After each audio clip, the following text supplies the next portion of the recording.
sa Pilipinas. NBC Manila Broadcasting Company. DZRH, member, kapisanan ng mga broadcaster ng Pilipinas.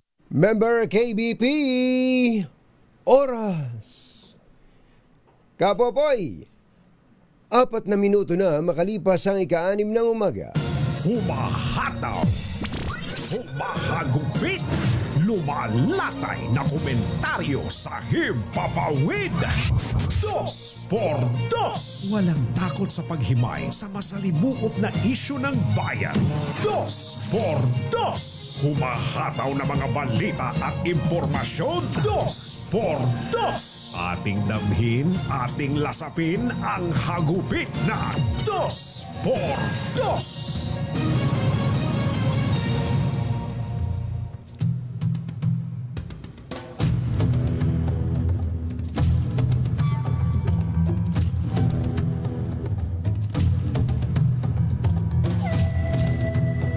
Hindi lang isa, kundi 4 na isabong groups ang iniimbestigahan ng Department of Justice kaugnay sa kaso ng missing sabongeros.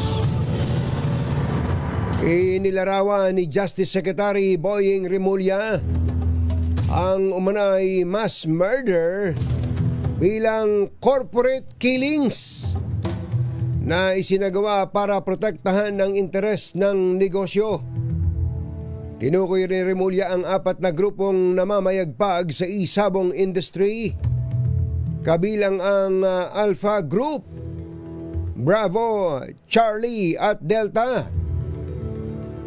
Samantala, sinimula na ng PNP na isecure ang mga lugar kung saan maaaring inilibing ang mga labi na mahigit 100 sabongero na nawawala upang maprotektahan mula sa tampering ng ebidensya.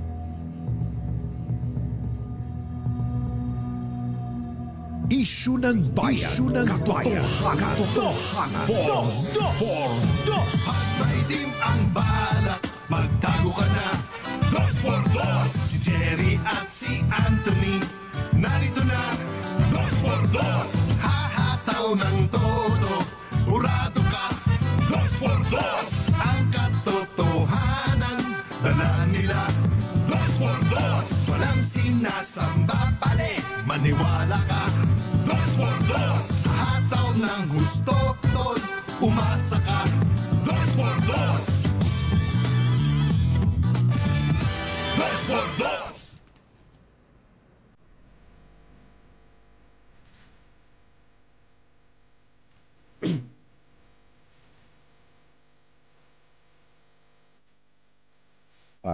Hi.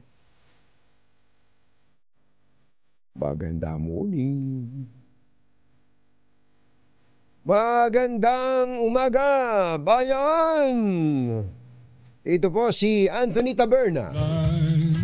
Umahabol si Jerry Baha. Umahabol ng kangaroo. Ang hirap kaya habulin ng kangaroo, no? Muli pong sumasa inyo ang 2 por 2 sa umagang ito ng Friday. Yuhuu! Malakas ang ulan kagabi. Kayo po ba'y nakaranas ng matinding mga pag-ulan kagabi?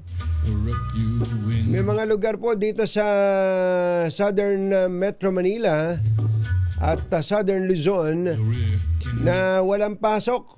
Ano yung walang pasok, Yuel? Anong mga lugar? Grabe yung ulan dyan sa may Muntinlupa, Las Piñas area eh. Ayan, tama nga, Las Piñas, walang pasok. All levels. Grabe, pati sa South Luzon Expressway na baha, katindi. Sa Muntinlupa City, wala din pong pasok.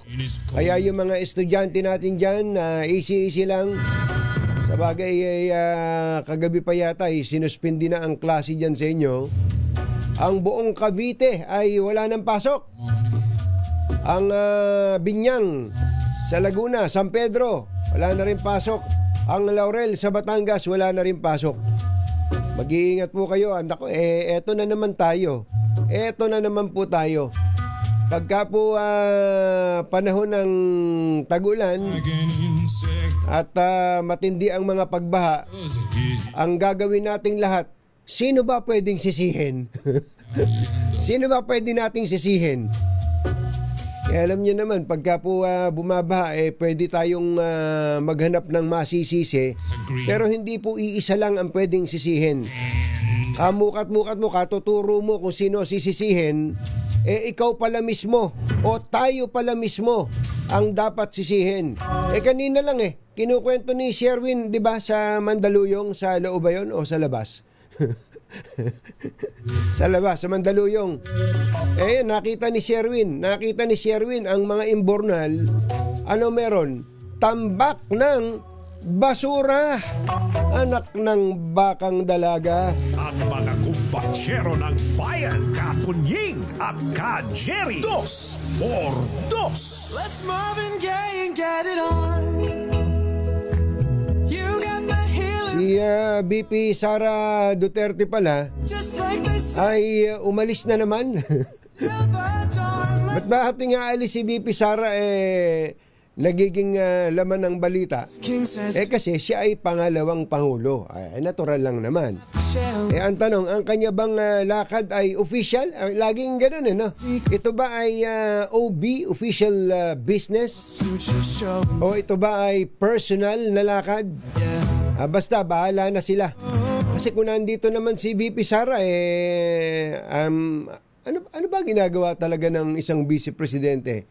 Yuel, Mother, can you help me, please? What is the specific job description of a sitting vice president? Ganon. Manalangin.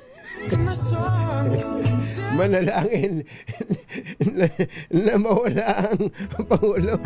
Joke lang yun. Actually, yun daw po ang panalangin ng Vice President, Vice Governor, Vice Mayor. Ang trabaho daw po niya na manalangin.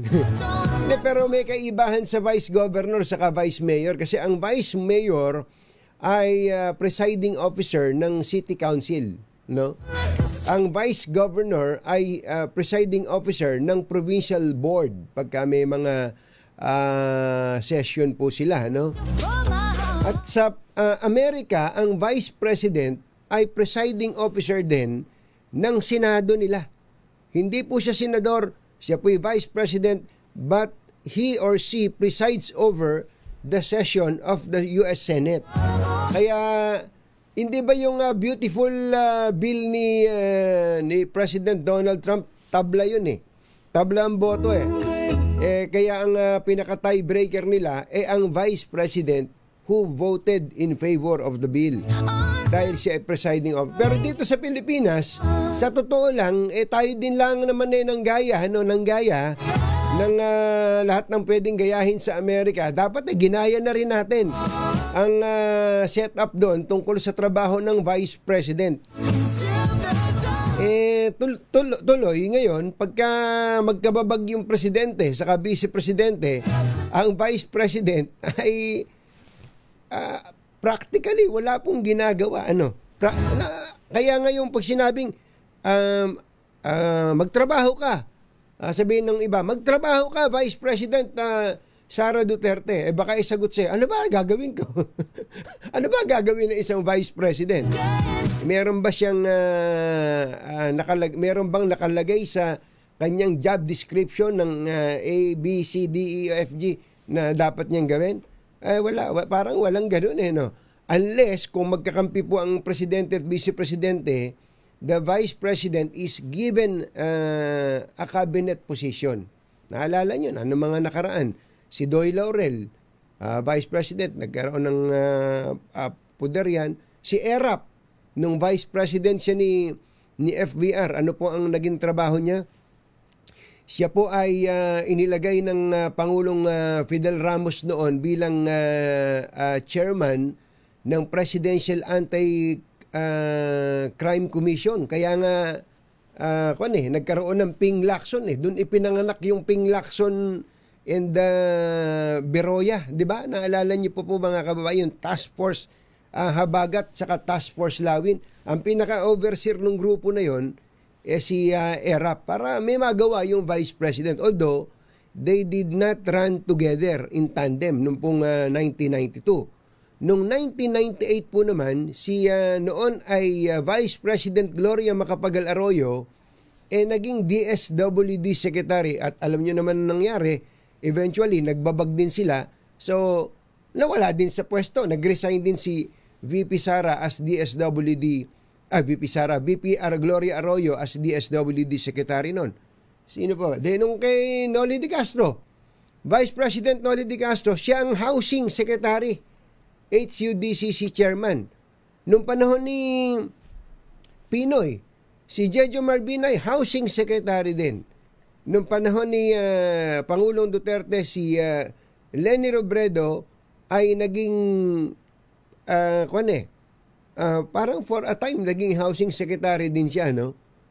Tapos dahil nagkakainisan na nun, ginawa siyang anti-drug czar for 2 days yata.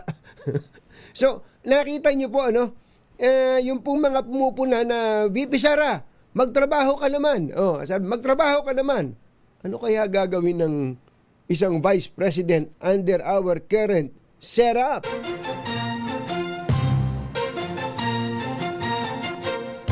Katonying at Ka-Jerry, Anthony Taberna, Jerry Baha, ang samahang pinatibay na ng panahon. 2x2. Oy, magandang balita para po sa ating mga kababayan. Ito pong Philippine Statistics Authority ay ibinibida sa atin na ang labor statistics medyo maganda. Ano po?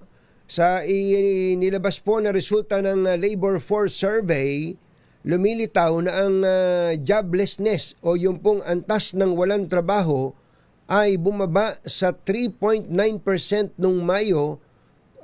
Mas mababa po ito kumpara sa 4.1% noong pong Mayo nung nakaraan taon. Tatanong niyo siguro, ano ba yung numero na yan, yung porsyento na yan? Parang ang dating po, ganito. Ang jobless, ang bilang ng mga walang trabahong Pilipino ay 2.03 million. Ano po? Ito po ay mas mababa kumpara sa 2.11 million nung Mayo ng nakaraan taon. At ito din daw po ay mas mababa kumpara sa jobless rate noon pong Abril ng kasalukuyang taon, meaning the preceding month. Ano po?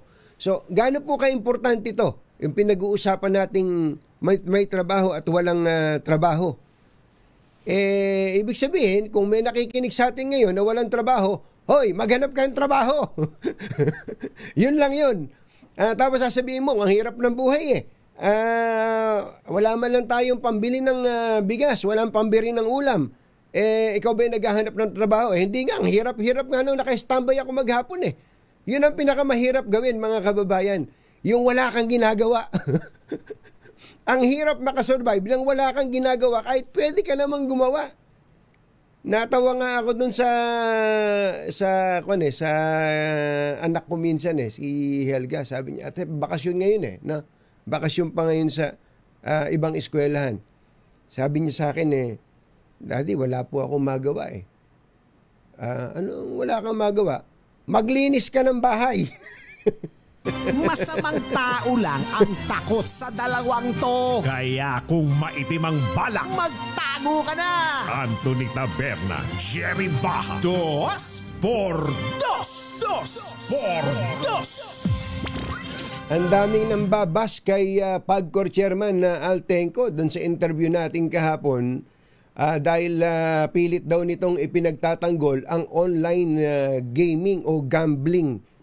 Natural, alam nga namang hindi niya ipagtanggol yun. Ang laki pala ng perang nakukuha ng PAGCOR doon. Alam nga namang ikaw ay regulator, ikaw ay kumikita doon bilang isang organisasyon. Alam nga namang hindi mo gawa ng mga justification ang existence ng legal online gaming.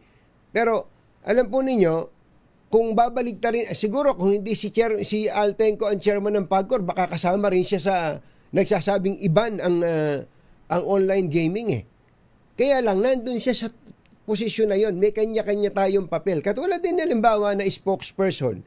Alam nga namang spokesperson ka ng Pangulo, bibirahin mo ang Pangulo. Di ba? Ganun lang yun. So, ang papel ni Chairman Altenco ngayon is to look for justifications, bigyan ng katwiran yung existence ng legal na sugal, pero at the same time, hahanap siya ng parang some place to meet eye to eye. Parang ganun, ano? Ano po yung sinasabi niya? Magkakaroon daw po ng mas mahigpit na regulasyon, kaya ang yung palang ML, laro ba yon? Yung mamamayang liberal, party list, nag-file din pala ng bill tungkol dito sa online gaming.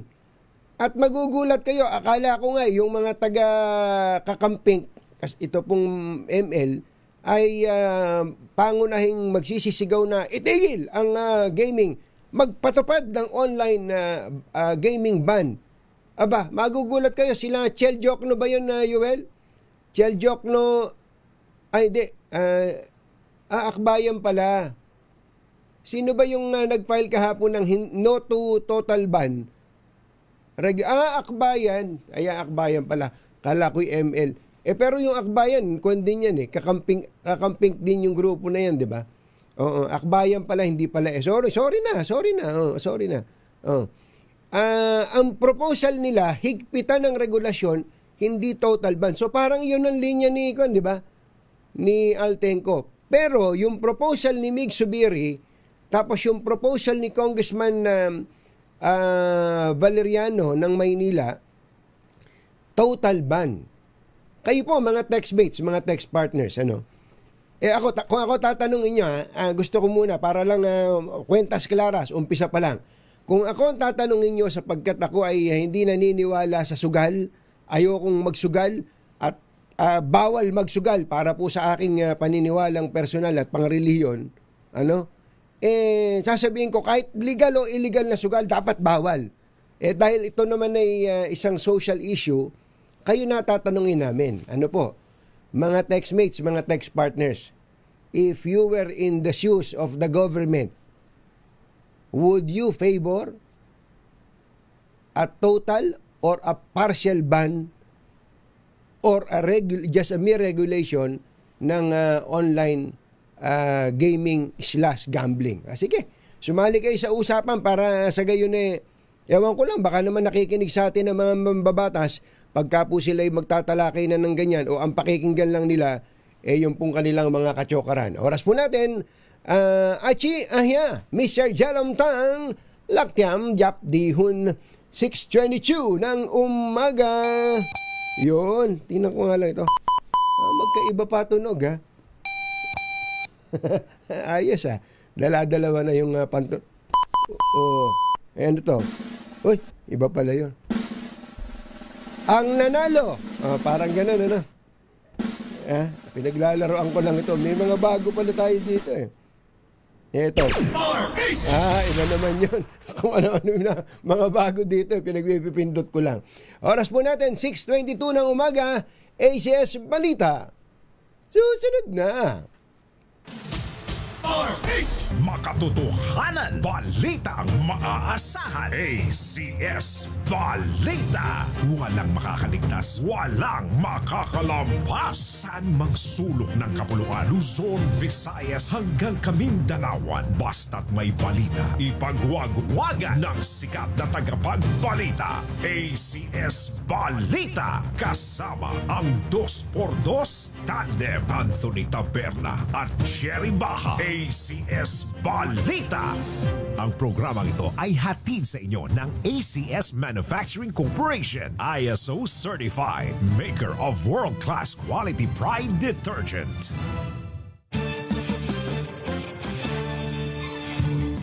Araw po ngayon ng Miyerkules, 9 ng Hulyo, 10 days bago ang birthday ni Jerry Baha, July 9, 2025.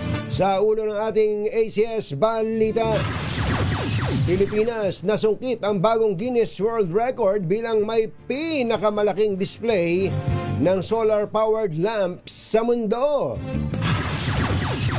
Bilang ng mga tambay na Pinoy bumaba sa 3.9% noong Mayo. Chinese envoy ipinatawag ng DFA kaugnay sa travel ban laban kay dating Senador Tol Tolentino.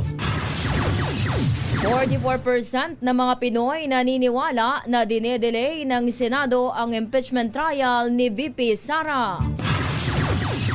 Yorme Isko nagbigay, good news to, nagbigay ng general tax amnesty sa mga delinquenteng taxpayers ng Maynila. At road rage sa Tanay, nauwi sa Pamaril, 2 sugatan. Magandang umaga Luzon, Visayas at Mindanao. Good morning Philippines. Hello world. Kami po ang inyong mga tagapagbalita. Sa ngalan ni Jerry Baha, ako po, Tina Nolasco. Ito po naman si Anthony Taberna at ito ang ACS Balita. ACS Good News. nakamit po ng Pilipinas ang panibagong Guinness World Record para sa pinakamalaking display ng solar-powered lamp sa mundo noong June 30 sa Liwasan, Rizal sa Maynila. Ang milestone na minarkahan ng unang world record na katulad nito sa bansa. Abot sa 3,500 solar-powered lamps ang ginamit sa art installation. Lahat ay hand-built o gawa sa kamay gamit ang tradisyonal na ceramic techniques na hinubog ng mga kababaihan na miyembro ng kooperatiba. Bago ito ibigay sa mga komunidad na kulang sa serbisyo, ang Liter of Light solar lamp ay ginamit sa exhibit ng National Museum of the Philippines noong unang linggo ng Hulyo. Ang nasabing world record ay dating hawak ng bansang India na may mahigit 2,200 solar lamps. Ang gandang tingnan, ano? Oo, parang Pasko. Ayun. Ito isang good news, bahagyang bumaba sa 3.9% ang bilang ng mga Pinoy na walang trabaho o mga tambay noong Mayo. Ayon sa Labor Force Survey ng Philippine Statistics Authority, katumbas ito ng 2.3 million unemployed na mas mababa kumpara sa 4.1% o 2.6 million na walang trabaho noong Abril. Samantala, nabawasan din ang underemployed matapos maitala ito sa 6.60 million o 13.1% noong Mayo mula 7.9 million o 14.6% na naitala noong Abril. Ang underemployed ay tumutukoy sa mga manggagawa na handang mag-overtime o humanap ng sideline, habang ang iba ay gusto nang magkaroon ng bagong trabaho para sa mas mataas na sweldo. Alas 6:29 na ng umaga. Diyos maray na aga sa Indogabos, mga Bicolano, mata na kamo, gising na. Ipinatawag ng Department of Foreign Affairs si Chinese Ambassador Huang Xilian matapos iban si dating Senador Francis Tolentino sa mga bansang sakop o teritoryo ng China. Ayon kay DFA Secretary Maria Teresa Lazaro, ipinatawag nila ang Chinese envoy upang iparating ang pagkabahala ng gobyerno sa ipinataw na parusa kay Tolentino. Sinabi ni Lazaro, bumangon ka! Na bagamat nirerespeto ng bansa ang desisyon ng China, hindi ito tugma sa prinsipyo ng paggalang ng Pilipinas sa freedom of expression. Iginit pa ng DFA Secretary na ang lumang pagkakaiba ng pananaw ay dapat lutasin sa pamamagitan ng dialogo at diplomasya. 4 sa bawat 10 Pilipino ang naniniwalang dinedelay ng Senado ang pagsisimula ng impeachment trial laban kay Vice President Sara Duterte.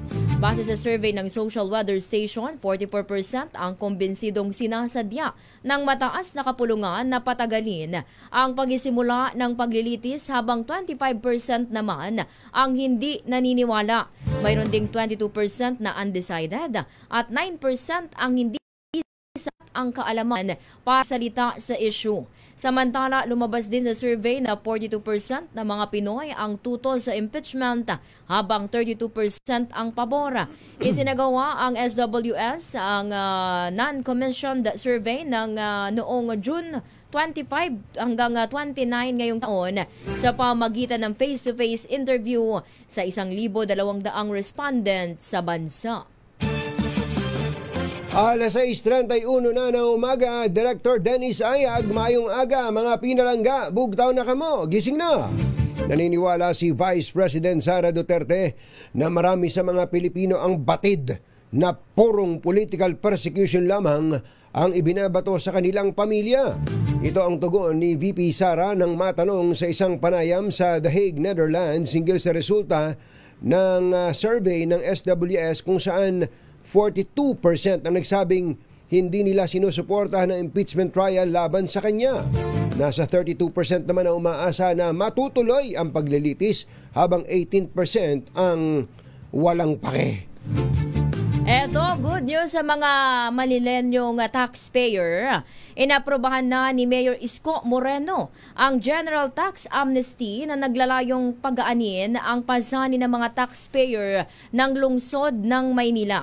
Epektibo ang naturang amnestiya para sa lahat ng illegal business taxes, real property taxes, regulatory fees at iba pang service charges mula kahapon July 8 at magtatagal hanggang December 31 ngayong taon.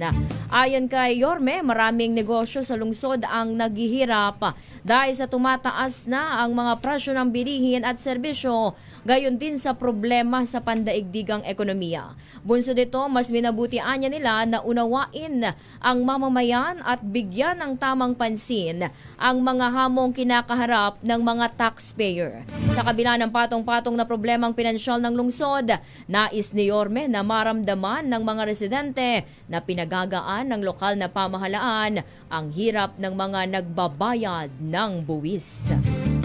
Nauwi sa pamamarilang away trapiko na nagresulta ng pagkasugat ng isang driver at pasahero ng pick-up truck sa Tanay Rizal.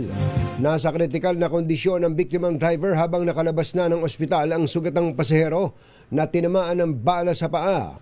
Arestado at nakapiit na sa Tanay Municipal Station ang suspect na 71 taong gulang na si Lolo. Lolo po na driver ng Mazda hatchback. Nakumpiska sa sasakyan ng Lolo ang kalibre 40 pistola na expired na ang lisensya, mga bala, combat knife at bolo. So kaya pupunta tong si Lolo, katakot-takot ang dala. Ano, may mga dalang mga armas. Oo. Naganap ang insidente noong linggo ng hapon sa barangay Tandang Kutyo, Tanay Rizal, kung saan bigla umanong nag-overtake ang matandang suspect. Kaskasero pa sa kanang bahagi ng pickup truck. Ayon kay Police Colonel Filoteo Gonzalgo, Provincial Director ng Rizal Police, dahil sa gitgitan ay nasagi ng pick-up ang side mirror ng sasakyan ng Lolo. Kaagad bumaba ang suspect at sinugod ang truck driver na nauwi sa pagtatalo. Kaya bumalik ng sasakyan si Lolo at kinuha ang kanyang baril. Nagkaroon pa ng habulan na tumagal ng 15 minutos bago na aresto si Lolo sa bayan ng Morong. Atapang, atao. Mainit ang ulo ni Lolo, ano? Yung bihira naman, ano? Samantala, tatanggapin pa rin ang guarantee letters. Ito paglilinaw. Dahil ang mayorya ng mga ospital nakasapi po sa Private Hospital Association of the Philippines. Sa panayam sa DZRH, sinabi ni PIAPI President Dr. Jose Rene de Grano na mungkahi lamang ang nauna nilang pahayag na hindi pagtanggap ng GLs. Ito'y matapos magkaroon ng problema sa pagbabayad ang mga lokal na pamahalaan sa iba't ibang rehiyon. Ayon kay Dr. de Grano, nakausap na niya si Health Secretary Teodoro Herbosa at regional offices kaugnay sa naturang issue at nagkasundong hihintayin muna nila ang kabayaran para sa guarantee letters. Sabihan ko, of course, ang ating mahal na Secretary of Health. No? At sinabi ko, tulungan niyo mga kami. Sabi niya, okay, I'll look into it. And then, kinabukasan po right away, nakipag-usap sa akin yung region concerned. No? At sinabi po niya ang kanilang mga problema, etc. Na medyo maghintay-hintay lang at inaayos naman po nila. So, right there and there, sabi ko, kung ganun pala naman, at sinabi ko sa kanila na ganun. Sinabi ko rin sa aming mga members, let's wait a little bit longer dahil nangako na naman ang Department of Health na pagbibigyan tayo. Si Dr. Jose Rene de Grano. Ganun lang talaga ang paraan ng paniningil ng mga ospital. Mananakot. Hindi na namin tatanggapin ng GL. Ganun talaga. Kanya-kanyang style yan eh. Oo, naging headline yan sa iba't ibang pahayagan na hindi na sila tumatanggap actually. Pero nilinaw nga na hindi pa naman daw. Kumbaga babala lang yun. Oo. Pero sa totoo lang, hindi na dapat umaabot sa ganito yan eh. Correct. May pera gobyerno pagdating sa mga ganyan. Ano ba? Saan ba may pagkukulang dyan? Ang Department of Health ba, duda ba kayo? Duda ba kayo doon sa sinisingil ng mga ospital na ito mula sa GL, ng iba't ibang mga congressman at senador yan eh. Mga diba? officials. Kapag merong kang pasyente, pupunta ka kay congressman na ang tingin ko nga, napakapangit na proseso. Yung lalapit ka pa, makikiusap ka pa. Para kang mamamalimos. Pero wala eh. Parang nasanay na tayo sa ganun at gustong-gusto. Parang nakikiliti yung mga congressman at senador. Nilalapitan sila. Pagka sila hindi naman kanilang pera yon. Correct. Hindi naman nila pera yon. Kaya nga dapat sabi ko nga sa Pangulong Bongbong Marcos na interview natin bakit ba hindi na lang pag-isahin yan? Pumunta na lang parang one-stop shop na nandoon yung PCSO, nandun yung PAGCOR, nandun yung DSWD, nandun yung DOH. Lahat na sama-sama. Para pag pinagsama-sama mo yung mga tulong mula sa mga government agencies na iyan, baka wala nang babayaran yung pasyente sa dami ng... kaya lang, ang gusto yata nila... Isa-isa. Kailangan pupuntahan mo pa. Ay, nako. Ang isa pong gusto kong ma-feature dito sa DZRH at kahit sa ating... personal vlog yung ginagawa sa lalawigan ng Bataan, yung palang sinasabi ko na ginagawa na sa kanila, napapatupad na doon, nasa isang bubong lang lahat ng mga iyon. Pati sa official yung paglapit, iisa lang ang pupuntahan mo at habang naghihintay ka, meron ka pang merienda. Susunod! Tito Boy! Nako, itong si Senator Mig Subiri, may nakita yatang mangkukulam. Which one? Oo. Meron daw po naghahanap ng mangkukulam. Ang impeachment daw po labang kay VP Sara ay isa lang witch hunt. Yan at iba pa sa pagbabalik na ACS Balita 6:39. This time check, balitang makakalampas saan mang sulok ng kapuluan. ACS Balita! ACS Balita! Ang programang ito ay hatid sa inyo ng ACS Manufacturing Corporation, ISO Certified, maker ng world-class quality Pride Detergent. Hi! Maganda morning! Anong araw today mga kumbatsero? Today is Laundry Day Friday! Yahoo! At pag Laundry Day Friday, all you need is Pride Washing Machine Detergent. May triple stay away formula kaya tanggal ang makapit, madikit at malupit na dumit mancha. Kaya easy ang labada. Kaya pala mula noon hanggang ngayon, all you need is Pride. All you need is Pride. ACS. Kasama ang 2x2 tandem Anthony Taberna at Jerry Baha. ACS Balita. Ay, doon po sa mga taga-Barangay Hulo, Mandaluyong. Meron pong isang mama dyan na iikot-ikot, nakasakay sa mobile unit ng DZRH. Naghahanap po siya ng mabibigyan ng pera. Matindi talagang bro. Naghahanap ng mabibigyan ng pera.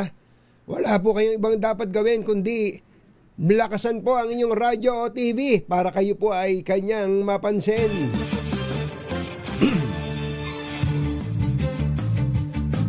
Sa ibang balita, pinaalalahanan ng Malacanang ang mga senator judge na maging neutral sa usapin ng impeachment laban kay VP Sara Duterte. Ito'y matapos tawagin ni Senator Mig Zubiri na isang witch hunt ang impeachment laban sa Vice Presidente. Sinabi ni Palace Press Officer Claire Castro, tama si Senate President Chis Escudero na umiwas sa mga ganitong pananaw dahil nakikita kung saan panig ang mga senador. Hindi rin anya tamang magbigay ng maagang konklusyon ng mga senador na magsisilbing judge sa impeachment, kaya't mas mainam na ipakita na lamang ng mga mambabatas ang kanilang pagiging patas at makabayan sa kanilang kilos at desisyon imbes na dumaldal. Nagsumite ng panglabindalawang mga ebidensya ang prosecution panel sa International Criminal Court laban kay dating Pangulong Rodrigo Duterte.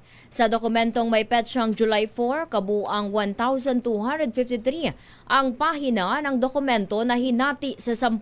Saklaw nito ang mga isyung kaugnay ng umano'y Davao Death Squad noong alkalde pa ng Davao si Mayor Digong, barangay clearance operation at mga high-value target operations noong siya ay presidente pa.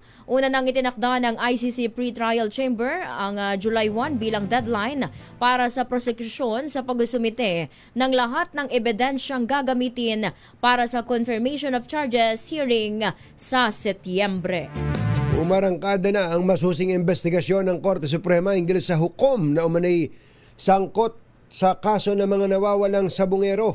Kasunod dito ng kumpirmasyon ng Supreme Court na nakatanggap sila ng impormasyon mula sa DOJ patungkol sa makapangyarihang individual na ng impluensya sa judge at justices na humahawak sa kaso ng mga missing sabungero. Iniimbestigahan ngayon ng Supreme Court ang dating trial court judge na itinuturong contact person sa judiciary na sinasabing mastermind sa pagkawala ng 34 na sabungero. Samantala, pag-aaralan pa ng Malacanang ang panukalang pag-regulate sa mga social media influencer na nagpo-promote ng online gambling.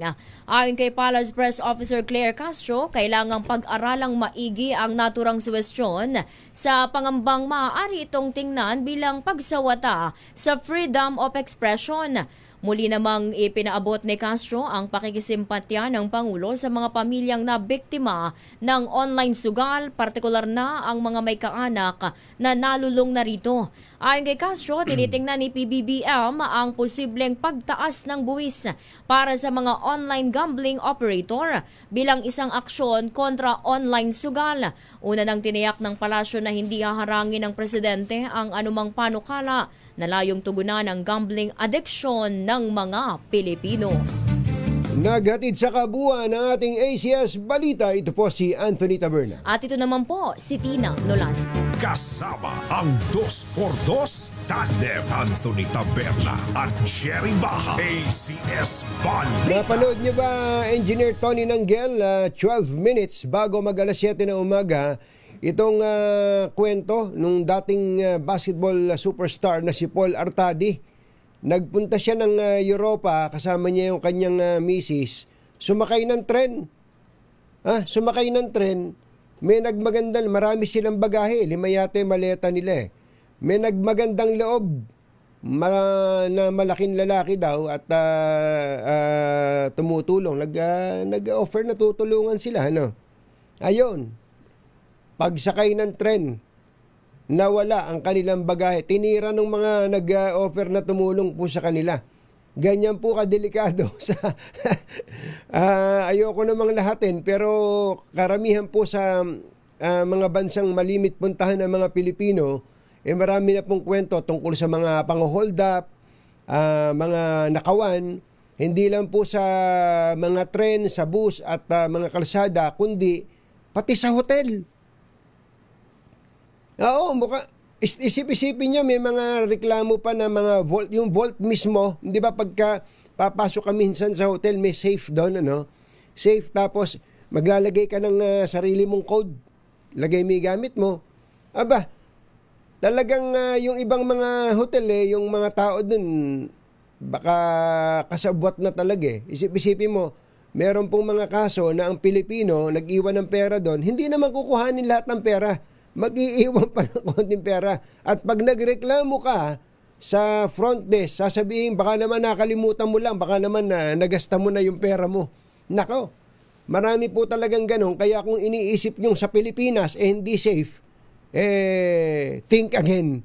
Baka naman masyado lang nating sinasaktan ng ating mga sarili. Dahil kapag narinig nyo po ang mga horror stories ng mga nakawan at iba pang mga krimen, lalo na dyan po sa bahagi ng Europa, sasabihin nyong it's more fun in the Philippines. Oras po natin, 10 minutes bago ang alas 7 na umaga. Balitang makatotohanan, balitang maaasahan. ACS Balita. Ang programang ito ay hatid sa inyo ng ACS Manufacturing Corporation, ISO certified, maker ng world-class quality Pride detergent. Anthony Taberna, Jerry Baja, Dos por Dos, Dos por Dos.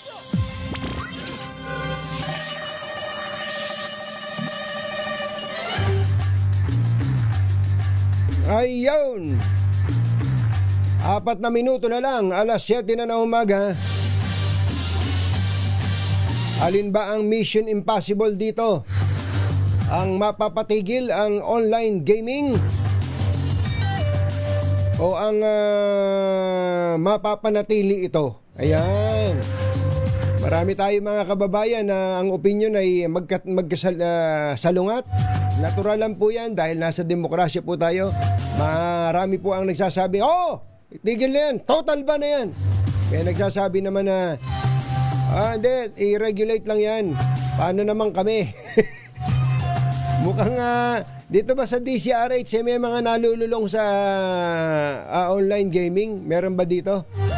Wag na kasing online gaming ang itawag natin dyan. Diretsuhin na natin. Gambling.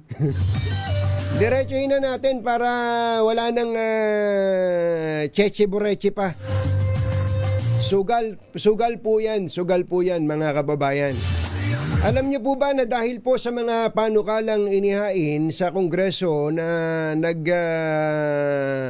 re-regulate o na nagsusulong ng mahigpit na regulasyon at yung iba nga po ay total ban sa online gaming o gambling, nagbagsakan ang presyo ng shares, ang stocks ng malalaking gaming companies.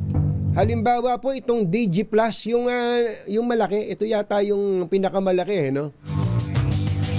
Ang share po nito ay umabot dati ng 65 pesos and 30 centavos. Naging 38 pesos and 74 centavos. Ang tindi. Lugmok. Kung ikaw ay investor dito, lugmok ka din. Ganyan po katindi ang epekto niyan pati po sa stocks nitong DG Plus. Kaya yung pong may-ari ng DG Plus, ang ginawa po nila, in-announce po ni Mr. Eusebio Tangco ng DG Plus na may 6 na bilyon silang stock buyback plan. Kaya medyo umangat uli yung presyo ng stocks nito. Ganyan po ka-volatile ang stock market, mga kababayan. Si Donald Trump nga, di ba, nung nag-away sila nung boyfriend niya, best friend niya, na si Elon Musk. Alam mo naman kung sino siga dito. Ang siga dito ay ang presidente ng Amerika. Sabi nga nila sa English, you cannot fight City Hall. Parang ganun ang ginawa ni Elon Musk. Kahapon lang nung nag-announce si Elon Musk nang nagpo-propose po siya ng third party. Di ba may Republican, may Democratic diyan po sa Amerika. Sabi ni Elon Musk, magtayo tayo ng isang bagong party. Isang bagong party. Nung sabi ni Donald Trump, bagsak agad yung stocks ng Tesla. Ganong katindi. Kaya yung stock market, ito, wag naman kayo magagalit, yung po mga naglalaro sa stock market, sugal din yan. Sugal din yan.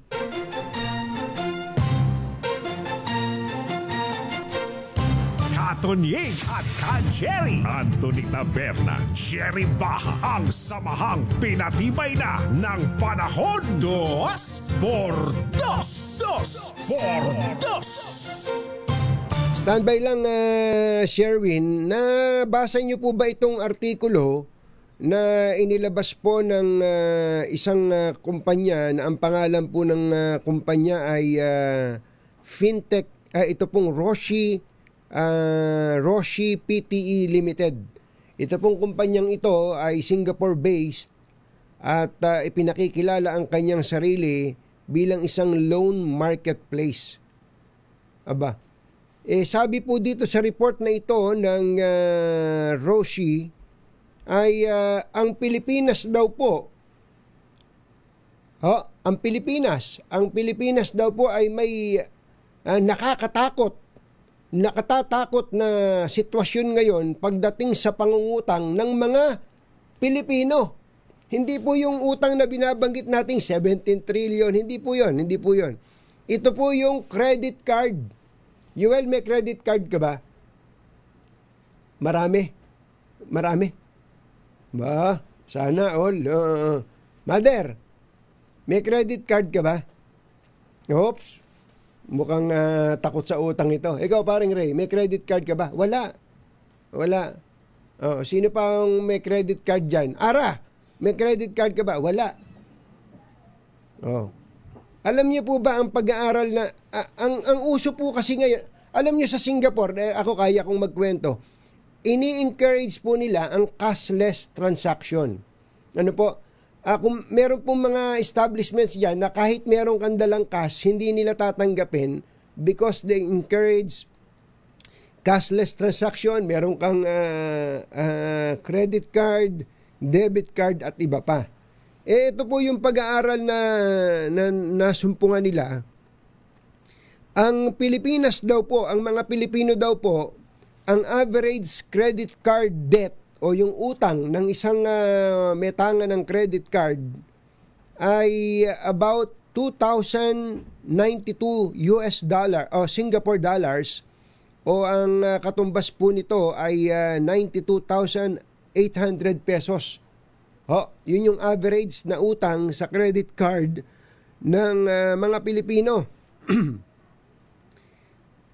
Ang problema, dito po sa Pilipinas, ang monthly income lang ng Pilipino ay pumapatak na ng $492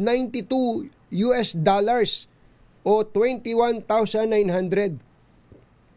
So, napakalaki ng utang, ang liit naman ang kita. Kaya yung Pilipino, sa madaling salita, maraming Pilipino ang hindi mo pwedeng asahan na magiging responsableng mangungutang. Kung isa ka dito, magbago ka na. Kasi nakakaakit din, yung bang panyabang din siya. Di ba, halimbawa, parang status symbol din siya. Bibili ka sa Starbucks, pupunta ka sa Starbucks. Sasabihin sa iyo nung ang partner, ang tawag nila doon sa server, yung staff doon partner. Sabi nung partner doon, sir, are you paying in cash or card? Well, I pay in card. Swipe, insert, o tap. Ayan. Pampayaboy. Si kuya, naka-credit card. Tindi, Ikaw naman, bubunot ka ng nahuhulog pa yung barya mo, hiyang-hiya ka.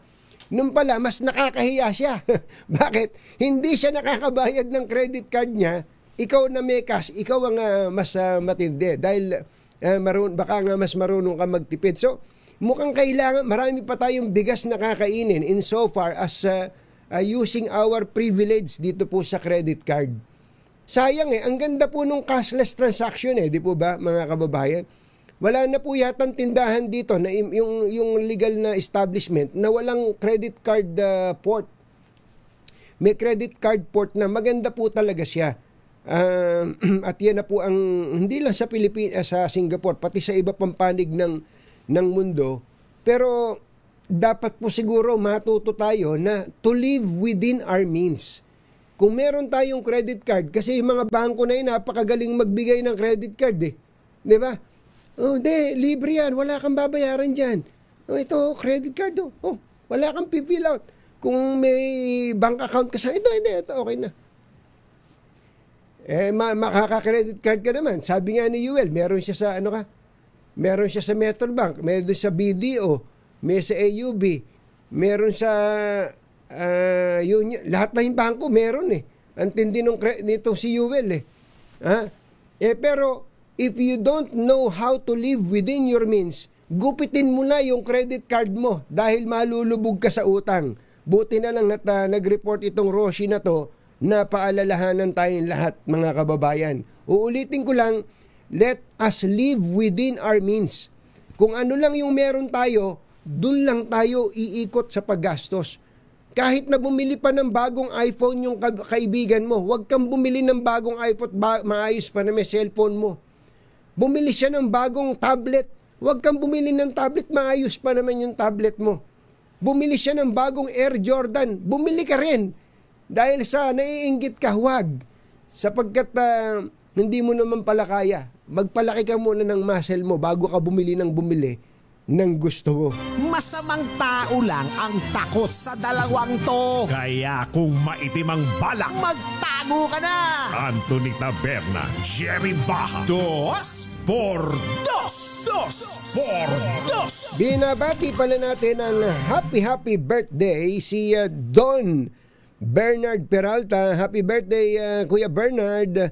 At magandang umaga rin kay Dr. Tony Liachon. Good morning kay Ate Shula, Kong Doming Mariano dyan sa Zambales. Hindi ba kayo nauulanan dyan? Kauna-unahan sa Pilipinas. NBC Manila Broadcasting Company. DZRH, member, kapisanan ng mga broadcaster ng Pilipinas. Member KBP, oras, Kapopoy, Pompiang, alas 7:07 ng umaga. Balitang bagong-bago. Balitang dapat alam mo. Balitang magdadagdag ng talino. Dahil bagong impormasyon, makibalita. Unang-una sa DZRH. Pangunahing balita. Kasama ang 2x2 tandem ni na Anthony Taberna at Jerry Baha. Ngayon po ay Miyerkules, 9 ng Hulyo 2025. Sa ulo ng ating mga pangunahing balita, PNP sinimula ng isecure ang lugar na pinaglibingan sa mga nawawalang sabungero. 4 na grupo ng isabong tinututukan ng DOJ. CBCP nababahala sa pagkabalam ng impeachment trial laban kay VP Sara. Ilang kongresista pumalag sa witch hunt. Sa witch hunt na binanggit ni Senator Zubiri tungkol sa impeachment ni VP Sara. Dating Pangulong Duterte may bilin na sakaling sa Netherlands siya abutin ng kamatayan. Dating Ilocos Sur Governor Chavit Singson kumalas kay Pangulong Marcos. Inakusahang may Alzheimer's. At unang araw ng session ng Batangas Provincial Board na puno ng tensyon. Magandang umaga, Luzon, Visayas at Mindanao. Good morning, Philippines. Hello, world. Kami po ang inyong mga tagapagbalita. Sa ngalan ni Jerry Baha, ako po, Tina Nolasco. Ito po naman si Anthony Taberna. At ito ang...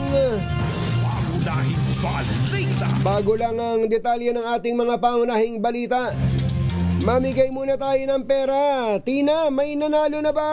May nanalo na! Sherwin, go, go, go! Yes, magandang atas natin Tita Tina dito nga sa Barangay Hulo sa Mandaluyong. Pwede kayong manalo ng instant 1,000 pesos loan kapag kayo ay aming nahuli na nakikinig sa DZRH. Puti lang talaga hindi loan yung Yung pa-premyo natin kung hindi may utang pa. Oo. Cash tayo, cash. Nagkautang pa eh, no? This is a cashless promo. Di ba? Hindi sa swipe lang yung premyo, di ba? Oo. At syempre, unang nahuli natin nakatutok sa DZRH sa pamagitan ng cellphone tuwing umaga. Itong si Tatay, pangalan po? Donato Galang. Si Tatay Donato Galang. Tatay Donato, palagi kayong nakatutok sa DZRH.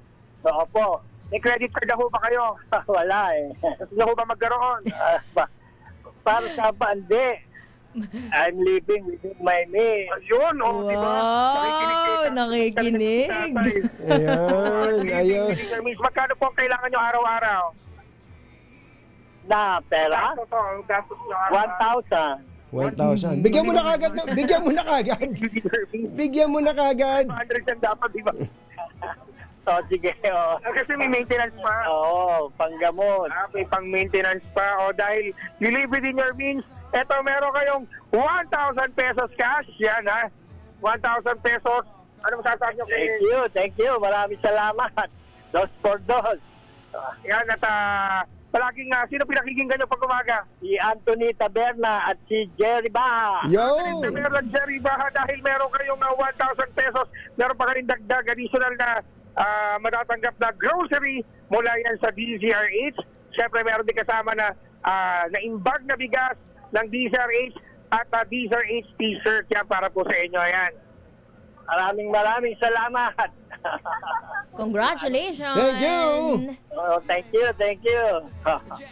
Naku, maraming salamat din sa palagi pagtutok sa DZRH at sa mga nais manalo ng 1,000 pesos. Lagi tumutok sa DZRH, baka kayo na susunod dating winner sa DZRH Mala Cash Promo. Ayos number 6, Sherwin Batalsaro, DZRH. Una sa Pilipinas, una sa Pilipino.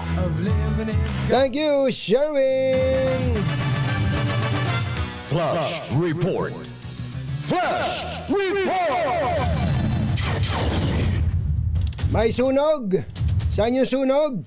May sunog daw dyan sa isang gusali sa Malabon. Ang detaling niya nihatid ni Arch23 Edwin Duque. Edwin? Ato Jing, natupok na itong pinakatindahan. Itong katabing tindahan, itong Mitsubishi Motor Shop. Ito yung tindahan dito sa may Tinajeros sa Malabon. Itong building, kanto ng Tinajeros at halos tagiliran ito ng Skyway, no? Yung nasunog na itong first and second floor. Habang itong hardware ay umusok na rin sa kabila at mga katabing room. Nasa 5th floor, Kajeri, at itong building at tanging usok na malakas sa usok yung lumalabas dahil sarado yung mga bintana. Pero itong bintana nitong Mitsubishi Motor ay binasag na at pinasok ng bumbero. Ito, lumalabas na yung napakaitim na usok. Kaya yung mga residente na nakatira dito ay kanya-kanya ng labasan at ito yung building na ito, dito yung judicial ng Malabon. Kung dito ka papasok ng Tinajeros Village, pero ang nasusunog dito sa mismong Governor Pascual sa harap mismo, sa tapat mismo ng railis. Unti-unti nang dumarating yung mga pamatay sunog dahil base sa dala ng Bureau of Protection, nasa packet na ng second alarm, itong sunog na puro usok. Kaya kapag sabing puro usok, malamang sa loob nitong building ay malakas ang apoy na tumutubog doon pa sa ibang kwarto. Yung kwarto, yung pinakatinabi nito. Marami ito. 5th floor at iba't ibang mga company. Yung nangungupahan dito sa bahagi na baba na kasalukuyang nasusunog sa mga oras ito. Babalik tayo sa ibang detalye ng sunog sa Tinajeros sa Malabon. RH23, ito kita gulat sa DZRH, ito sa Pilipinas, ito sa Pilipino. Mga nangunguna at mga bagong balita sa DZRH. Pangunahing balita. 7:15. Ang oras ay Jerry Baha, DZRH. Pangunahing balita.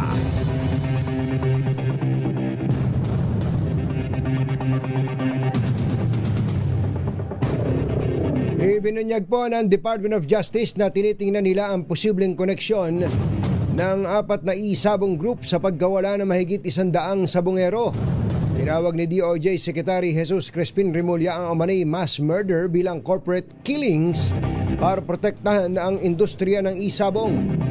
Nang isiniwalat ng DOJ sa Korte Suprema na may malakas umanong impluensya sa mga miyembro ng judiciary ang itinuturong utak sa likod ng mga nawawalang sabongero. Kaugnay ng balitang yan, sinimulan na po ng Philippine National Police na i-secure ang mga lugar na posibleng pinaglibingan sa mga nawawalang sabongero. Gayunman tumanggi ang PNP na magbigay ng detalye sa iba pang burial sites upang hindi maunahan ng mga nasa likod ng kaso na makuha o mabawi ang mga bangkay at iba pang ebidensya. Una dito, ibinunyag ng whistleblower na si Julie Patidongan alias Totoy. Napatay na ang 34 na nawawalang sabongero at inilibing ito sa Taal Lake sa Batangas. Git nito hindi lang 34 ang mga nasawing sabongero kundi umaabot na ito sa higit 100. Inamin naman ni PNP Chief General Nicolas Torre III na mayroon pa silang ibang lugar na tinitingnan dahil may nagsabi anya na sinunog umano ang ilan sa mga biktima habang ang iba naman ay ibinaon sa lupa. Samantala, naghahanap pa ng ibang testigo ang PNP na makapagbibigay ng karagdagang impormasyon hinggil sa mga nawawalang sabongero bukod pa kay alias Totoy. Sa ibang balita, nanindigan ng ilang kongresista na hindi witch hunt ang kanilang isinusulong na impeachment case laban kay VP Sara Duterte, kundi laban para sa katotohanan at accountability. Kaugnay ito sa pahayag ni Senator Juan Miguel Zubiri na witch hunt lamang ang impeachment case laban kay VP Inday. Ayon kay ACT Teacher Party List Representative Antonio Tino, kapag sinabi kasing witch hunt, ibig sabihin ay walang batayan at hindi dapat ganito ang pananaw ng isang senador. Giniit naman ni Iloilo Congressman Lawrence Defensor, may basihan at malakas na ebidensya. Kaya patuloy nilang itinutulak ang impeachment laban sa Vice Presidente. Hindi din daw po anya dapat nagbibitaw ng gayong pahayag ang isang senator judge na inaasahang dapat ay maging patas sa paglilitis. Eka naman ni Bicol Saro Party List Representative Terry Ridon, kailangan maitaguyod ang pananagutan at transparency kaya mahalaga ang proseso ng impeachment. Nababahala ang Catholic Bishops Conference of the Philippines o CBCP sa pagkaantala ng impeachment trial laban kay Vice President Sara Duterte. Sa inilabas na pahayag ng CBCP, binigyang din ito na kung isusulong ng may integridad ang impeachment ay magiging lehitimong demokratikong mekanismo para matiyak na may transparency at accountability sa gobyerno. Hinimok din ng CBCP ang lahat na labanan ang moral indifference at pakinggan ang lahat ng panig ng bukas at may pananampalataya. Bukod sa usapin ng impeachment, binanggit din ng CBCP ang mga isyu ng karahasan sa Gaza, makatarungang sahod at dignidad sa paggawa. Dismayado si dating Ilocos Sur Governor Chavit Singson at hindi na niya susuportahan ang pamilya Marcos sakaling tumakbo ang mga ito sa susunod na eleksyon. Dahil ito sa tila pagkakaroon daw ng Alzheimer's o nagiging malilimutin ang Pangulong Bongbong Marcos na sumuporta o kay Singson na sumuporta sa kanya noong 2022 elections. Ikinuwento ni Chavit na tila hindi na siya kilala ng Pangulo at nagka-Alzheimer's, gayong nakiusap sa kanya si Senator Amy Marcos na tulungan noon si PBBM para sa pagtakbo sa pagkapangulo. May huling habilin na umano si dating Pangulong Rodrigo Duterte kay Vice President Sara Duterte. Sa vlog ni Atty. Harry Roque, ikinuwento ng pangalawang Pangulo ang kanilang naging pag-uusap sa kanyang tatay Digong. Kwento ni VP Sara, nais ng kanyang ama na i-cremate na lamang siya at huwag nang iuwi sa Pilipinas ang kanyang katawan kung sa Netherlands siya mamatay. Gayunman, ayaw ni VP Inday na i-cremate ang kanyang ama kung mamatay na ito at batid din itong sa edad ni Tatay Digong, natural na anya ang ganitong mga habilin. Sabi niya kung saan daw siya mamatay, doon daw siya i-cremate. Okay, so sabi niya, naman yan. Oo. Sabi niya kung mamatay daw siya dito sa Netherlands, huwag na daw iuwi yung kanya katawan sa Pilipinas. Ipa-cremate lang daw siya dito yung ashes daw. kanya. And then, sabi ko, discuss na lang natin sa susunod kasi hindi ako pro-cremation. Hindi ako pro-cremation. Una nang sinabi ni Elizabeth Zimmerman, dating asawa ni dating Pangulong Duterte, na humina na ang katawan nito at naging halos butot balat sa kapayatan. Susunod! Tito Boy! Uy, sino itong mga hausyaw o mga peking movie reporters na nagsyaron ng grabe. pagkain sa lamay ni Manay Lolit Solis? At nanghihingi pa ng pera sa mga nakikipaglamay na artista. Aba, matindi. Ang kakapal naman itong mga ito. Nakikain na nga, nanghihingi pa ng pera dun sa mga bisita. At nagsyaron pa. No? Ay, grabe itong mga ito. At sino na nga ba ang siguradong Senate President sa 20th Congress? Si Cheese o si Tito Sen? Yan at iba pa sa pagbabalik ng 727. This time check is brought ng bahay buti na lang may bubong na maaasahan. Gawa sa state-of-the-art technology, may aluminum na, may pintura pa. Now available na rin sa pre-painted tiles pan. Para sa eleganteng bubong na matibay na, makulay pa, mag-cherry loom, pre-painted ka na. Mga nangunguna at mga bagong balita sa DZRH. Pangunahing balita.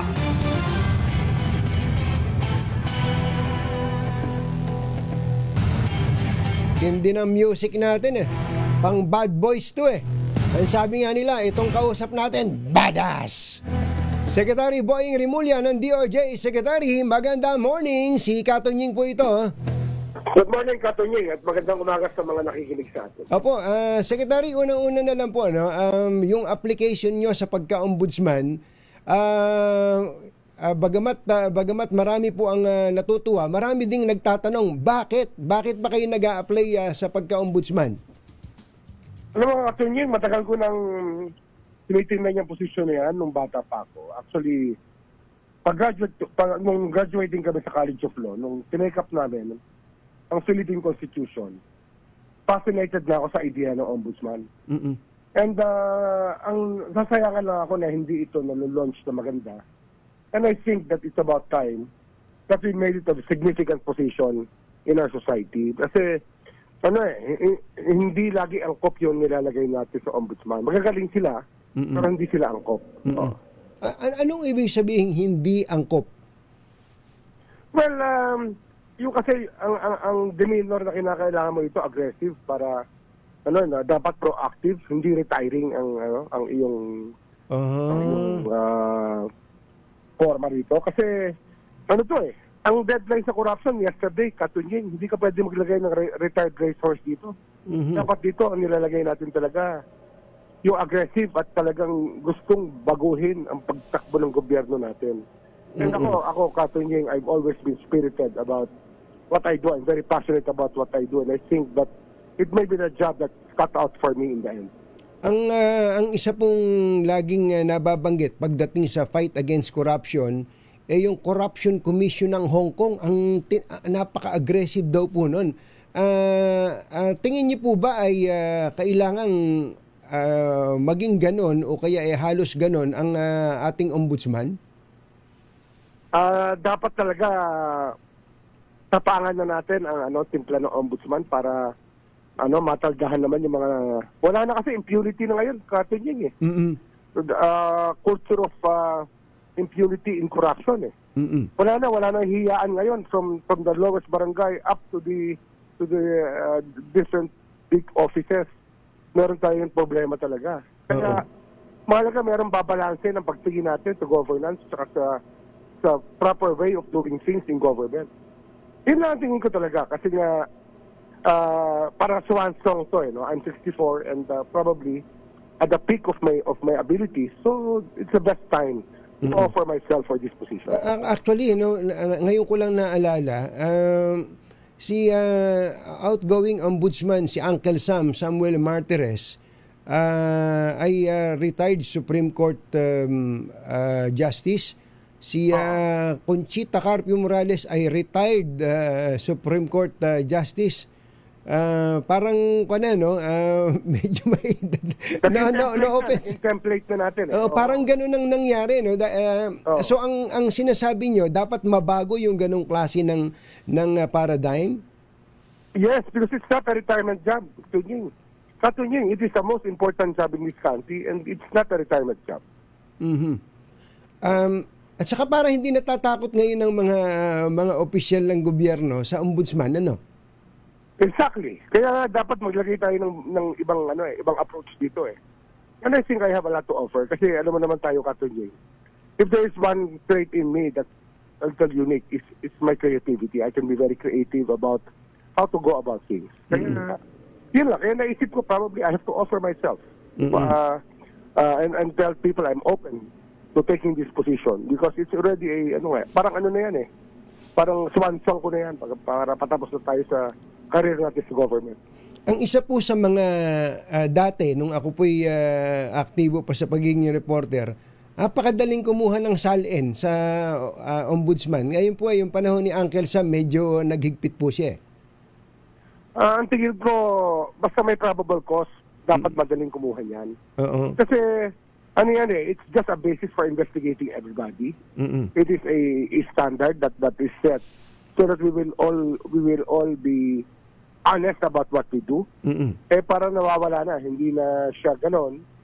Dapat we have to reorient ourselves to the fact that public office is a public trust. Wala na ngayon, nauna ang privacy rights eh. Because right of the people to know. Totoo po kayo doon. Yung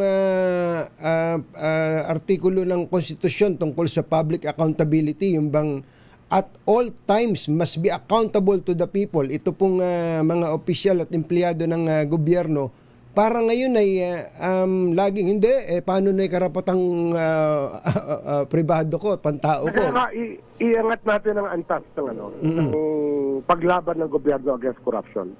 I think that is the best time to do it. It's a constitutional office. It's very unique. Nung pinag-aaralan ko yan nung sa College of Law pa, 1986, 85, 86, 87, talagang fascinated ako sa idea na yan. Ang problema nga, parang hindi nakuha yung spirit niya in application to reality here in the Philippines. Parang naging masyadong high horse office siya. Dapat dyan, nakasalamuha sa tao yan. Dapat nakalapat sa tao ang mag-occupy ng Ombudsman's office. Ito yung, ang tawag dito dati, Tanod Bayan no?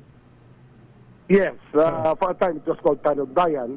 Pero talagang, this actually, it is the only office in our country created by the Constitution to curb corruption. Kaya it's about time we did something about it. So how will you describe an ombudsman, Boying Rimulya, kung sakaling papalaring kayo? In one sentence. Very proactive. Kala ko sasabihin nyo, parang kwanto, parang Doberman eh. Patay kayo. Sasagpangin kayo nito.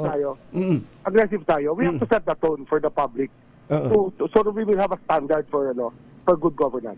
Ang isa pong, alam nyo si Senator Ping Lacson, ang kababayan nyo sa Cavite, hindi ko malaman kung ilang pung taon na niyang i-final yung bill na kapag ka isang opisyal ka ng gobyerno, whether you are appointed or elected, dapat ay wala kang karapatan sa bank secrecy law. What's your take on that?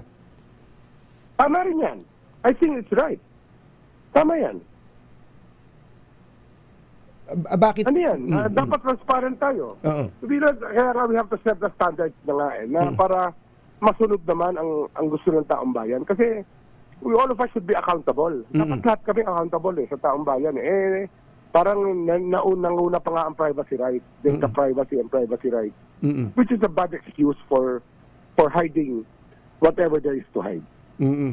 Sir, parang nagpa-practice na tayo sa interview. Kailan nga yung interview? Hindi. Katunying, ito talaga, passion ko to nung araw pa. Kaya I had to say it to the President that I want to apply for ombudsman.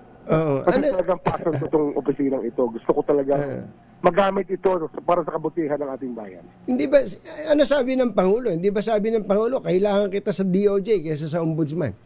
Kasama na sa usapan yan. Pero, ano naman, tatakbo naman ng gobyerno na wala ako, ng executive department na wala ako. Maganda naman ang pagkasalansa natin ng DOJ. It will go on autopilot. Maganda ang timplada ng mga tao natin sa DOJ. It can go without doing. On autopilot na yan, wala nang problema yan. Opo. Okay. How are you po? Yung health-wise? Okay na ako eh. Wala na akong problema sa health. Clean bill of health na ako. In fact, ang recovery ko is somewhat talaga phenomenal. Pero pasalamat lang talaga ako na I'm one of the lucky ones na nandyan, na nakaka-recover kahit na paano, kung kahit anong pagsubok pa sa ating, sa lakas natin, sa ating state of health. Alam niyo po, Secretary, nung there was a time na nanonood ako ng TV, nakita ko kayo, tingin ko very sickly po kayo nung panahon na yon. Pero nung nakita ko kayo, nagkasalubong tayo sa airport minsan. Sabi ko, ito ba yung may sakit nung araw? Parang hindi naman kayo nagkasakit. Hindi, okay na ako eh. Kaya nag-workout na ako, nag-swim na ako, lumalangoy ako araw-araw, exercise. And then di ako nagpupuyat. Kaya maganda ang timplada natin. At I think that we can serve for 7 good years trying to correct the ills of our society. Hindi naman ako perfect na tao, Katunying, pero masasabi ko, passionate ako sa trabaho ko. I've always been passionate about what I do and I bring that to the table. Opo, okay. Maiba na lang po kami yung tungkol dito sa mga missing sabungeros. Ano po ba status nitong si alias Totoy? Siya ba nasa custody na ninyo? Anong chance o probability that he will be considered as state witness? Protective custody na yan ng PNP. And being a state witness or what, kasi ang state witness is a formal term used in court, Katunying. Whether he's a state witness or he's just a whistleblower, we will see kung what there is when we do file the cases. Kasi pati yung template ng cases na sinasalansa namin, tinitingnan namin, kung ano ang pinakamagandang i-file na kaso para magwagi ang gobyerno kahit paano. Kasi mahirap na kaso to, Katunying. We are running against the best, we will be running against the best defense team ever assembled sa dami ng pera nito. And I think that we just have to outthink everybody in this sense on what cases we will file. Kaya, tingnan natin, Katunying, pero tingin ko, kakayanin namin talaga to. So ang sinasabi nyo ngayon, ayaw nyong mag-file lang ng kaso just for the sake of filing? No, we will not do that for compliance only, no. Ang philosophy natin sa DOJ, when we file, we're ready for trial and we're ready to convict those who are charged with a crime. Opo. Si Atong Ang and Gretchen Barreto, napanood ko minsan during an interview with you, na kinukonsider nyo sila as suspect. So, ano po have you sent subpoenas para sa kanila? Pinatawag niyo na ba sila for the purpose of preliminary investigation, etc.? Nasa charge sheet na ba sila? Ano po bang actual situation nila? Opo. Si Atong Ang nakilala ko yan 3 years ago. Nakausap ko 3 years ago. Opo. Nakilala ko siya 20 plus years ago. Nung tapos na si Pangulong Erap. Opo. Nung nawala na si Pangulong Erap sa pwesto. And kung sa akin dito, we just have to treat it the way it is, no? Kung yan na sinasabi ng ating testigo, ano yan eh? Alam mo yan, parang he's trying to defend his life by saying everything out in public eh. Na ito si Katotoy, si alias Totoy. Ano yan eh? Parang defense mechanism niya na lang yan. Kasi nga, ang alam niya, talagang paliligpit siya nito. Kaya I don't think he has reason to lie and to hurl grave accusations kung ang tingin talaga totoo yung mga sinasabi niya. Ano na to, talagang hindi lang to desperation, it's really a race to tell the truth. Ito na yun eh. In other words, kung tama ang pagkaintindi ko sa sinasabi nyo, do you consider alias Totoy as a credible witness?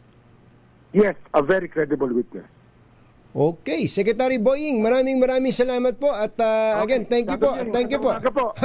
Salamat. Mabuhay po kayo. Si Secretary Boying Rimulya ng Department of Justice who is gunning for the position of Ombudsman. 7 taon po yun. He's, sabi niya, 64 years old ba siya ngayon? 64 years old si Secretary. Sabi niya, he has good 7 years para kumbaga swan song niya, lasura niya sa pagsisilbi sa bayan. If and only if siya po ay mapipili bilang kapalit ni Uncle Sam. Anthony Taberna at Jerry Baha, DZRH, pangunahing balita. 747 Boeing. Magandang dilag, puso ko. Magandang morning. Ay, Boss Alan Encarnacion, good morning. Nakikibati siya kay Boss Bernard Peralta ng happy birthday. Ay, belated happy birthday pala kay Ashley Go, kay Siobe. At happy birthday din belated kay Ninang Ching Suva. Ninang Ching Suva, naku, na-miss na natin yung, alam mo to si Ninang Ching Suva, dating press undersecretary po, di ba, Tata Celo Lagmay, kapag ka nagbe-birthday siya, para siyang reunion, parang reunion ng mga reporters na nag-cover sa Malacanang. Naku, speaking of Malacanang, ano na, Presidential Communications Office, talaga naman, tinuluyan nyo pala, Yuel, tinuluyan pala si Eden Santos. Anak ng bakang dalaga. Hindi naman, ay nako. Bahala na nga kayo, malalaki na kayo. Magandang morning, Ninong Dong Tolentino. Ating Annabel Tapalya, kumusta na po kayo? At magandang morning din kay Kuyang Aris Ramos. Kuya Aris, Kuya Obet Imperio. At nandito na ang huhulaan ni Kuyang Boy Fabian. Sino tong showbiz reporter na nag-Sharon? Kumain na nga, nagbalot pa. Nag-uwi pa ng pagkain at nanghihingi pa ng pera sa artistang bumisita doon sa burol ni Nanay Lolit Solis. Anak ng bakang dalaga, kahiya-hiya naman tong ibang mga house show reporter na ito. Alamin nga natin ang balita mula sa ating showbiz legend, Morley Alinio. Magandang morning, Morley! Yes! Magandang morning, Katunying! Oy, nakakaloka sa super mega nakakabaliw. Yung mga house show, naku naman, na nagpapakilalang vlogger, na nagpapakilalang showbiz reporter. Aba, dumating doon sa Eternitas Chapel na kung saan nakaburol si Manay Lolit Solis. Yung unang araw, open sa lahat talaga. Ang ginawa pala ng mga ito, naku naman. Nagbigay daw ng mga maraming kakanin. Itong si Mayor Roque ng Pandibulacan. Yung mga Enrique Roque. Oo, mga puto. Oy, masarap ang mga kondyan, ang mga suman. Oo, masarap ang suman. Oo. Eto na yun, nagdatingan daw. May dala-dala daw ng mga bag. At doon pinagsisilid, palihig na pinagsisilid. Pambihira. Yung mga pagkain. Naku po. Pati daw yung mga ulam. Naku, sa plastic. Hindi nga kilala mga ito.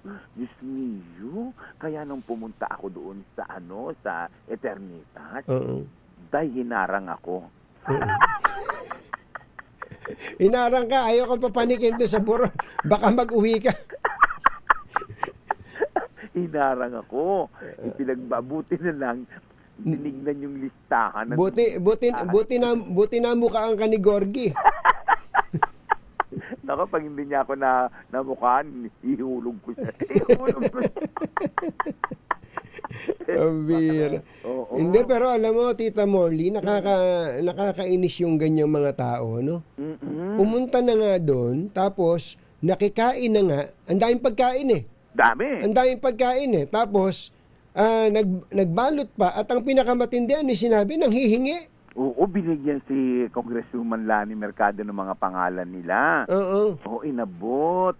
Ngayon, ang ginawa binigay ni kay Gorgie ni Congresswoman. Oo. Tinalakan sila ni Gorgie. Sorry po mga kapatid, hindi ito press con. Lama ito. Grabe ang mga... Hindi, alam mo bang the night before, parang 2 nights before, nung... Nandun ka rin eh. Nagbigay pala si Senator Bong Revilla. Ito yung kwento nun. Paano? Ito. Katapos na talakan sila ni Gorgie Rula. Kaya maldita talaga yung bahay ito. Ito na yun. Sinundan naman nila si Senator Bong Revilla. Alam mo naman si Senator Bong Revilla, walang masamang tinapay sa tao na yan. Oo, mabait ang taong yan eh. Naku talaga, masusubukan mo talaga yan. Ayun, pinag-aabutan ng paligid. Pambira, ano? Oo. Kaya siguro nung sumunod na araw, nagtawag pa. Meron namimigay ka doon na pagka hinututan mo, bibigyan ka. Eto na, Day. Pagbaba ko doon mula sa 7th floor na Eternitas sa Chapel, nakita ko yung mga reporters sa tulok. Ang dami nila. Sabi ko nga, bakit itong mga ito ay naghuhumarbat doon? At saka hindi sila legit. May mga ID silang press. Nagsusulat sila sa mga diaryong 1 month ang labas, 1 week ang labas. Pero naawa pa rin ako sa kanila. Kasi kumbaga, bakit ganon ang kanilang mindset? Ang sa mga patay para mangharbat ng pagkain. Hindi, teka muna. Hindi ba may mga mapamahiin, huwag ka daw mag-uuwi? Yung paghahatid nga pagka may patay huwag mo ihahatid yung dumalaw sa pintuan di ba? O di lalo na to, nag-uwi. Nag-uwi pa talaga. Yung mahilig lang naman sa pamahiin, may nagsasabing gano'n. Huwag kayong magbabalot. Pero ako hindi ako naniniwala sa na yung pamanhiin na yun eh. Gano'n? Oo, kaya nga isa ako doon sa mga nagbalot. Ay! Maniwala yung mga kaibigan natin. Sana naiuwi mo. Nagdala ako ng napakasarap na cheese cupcakes ng Katunyings doon. Alam mo, Katunying, namimiss ko na yung mga tinapay mo. Siguro mga 5 years na akong hindi nakakatikim yan. Huwag kang mag-alala. Hindi ka mawawalan. Hindi rin magkakaroon. Ay! Iyan nating DZRH Showbiz Status News. Ako ang inyong RH47. Morley Alinyo para sa DZRH. Una sa Pilipinas, una sa Pilipino. Babu! Babu! Ay, nako. Maraming salamat, Tita Morley. Ay, nakikaramay tayo sa pamilya ni Manay Lolit Solis. Nandun ako kaming mag-asawa no isang gabi kasama si Heidi. Nakilala namin yung isa sa 2 anak ni Manay Lolit Solis, nakabidahan namin. Ay nako, alam niyo naman si Manay Lolit it's either you will love her or you hate her. Pero pagka tiningnan mo yung burulan, punong-puno ng bulaklak at napakaraming mga nagmamahal kay Manay Lolit Solis. Ay nako, ang dami pa nating parang nabibiting kami sa mga huntahan ngayon. Ako pa lang mag-isa to, lalo na pabalik na si Kumbatsero. Ang dami-dami nating dapat na pag-usapan. Halimbawa, ito lang pong nangyayari ngayon sa Bureau of Customs. Bureau of Customs, ang sabi po nitong si Secretary Kiko Chu Laurel, meron daw po silang mga pakakasuhan ng smuggling, mga smugglers ng mga agricultural products. Opo, pero hindi ba, Secretary Kiko? Sabi nga nila, hindi mangyayari ang smuggling kung hindi alam yan ng mga nandoon sa loob sa Bureau of Customs. Ngayon, may bago ng Customs Commissioner. Si Customs Commissioner Ariel Nepomuceno. Commissioner, nakita mo ba yung yung mga target ng mga district ng district collector ng Bureau of Customs, grabe. Ang MICP lang pala katakot-takot ang negative. Negative sa yung kumbaga yung shortage sa na short sa collection target at matindi rin ang Port of Manila. Nako, grabe. Napakalalaki. Wala bang matindihang reshuffle ng mga kolektor ng Bureau of Customs? Abangan, manghahambalos na si Customs Commissioner Ariel Nepomuceno. Bye! Happy weekend! Woohoo! Damdaming bayan! Susunod na! So let it rock, let it roll, let the Bible come and save my Ang oras ay hatid sa inyo ng Vascular Disease.